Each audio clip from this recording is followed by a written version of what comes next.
report focuses on intergenerational income mobility for low-income California children, but we also look at how mobile California children are throughout the income distribution.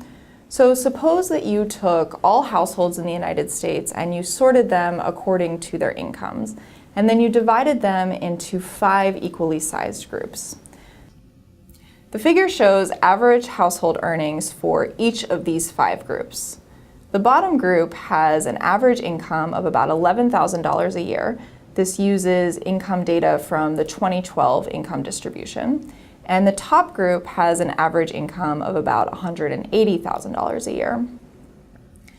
Now the question is, for children born into each of these groups, in what group do they end up as adults? This figure shows the outcomes for California children born into the bottom group, so those whose parents earned about $11,000 a year.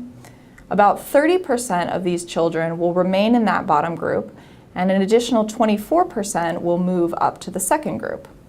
But about a third of these children will end up in one of the top 2 groups.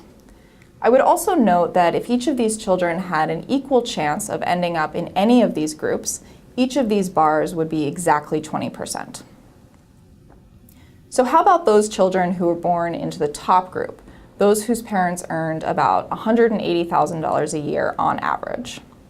This figure now shows about half of those children born into that top group will stay in either the top group or end up in the second to the top group.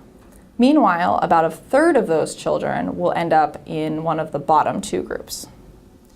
The 2 groups I have showed here are generally less mobile than the groups in the middle. This figure shows the proportion of children born into each of these groups that stay in that group. So the proportion of children born into the bottom that stay in the bottom, or born in the middle that stay in the middle. As you can see in the figure, more children that are born in the bottom and the top group will stay in those groups than those that are born in the middle.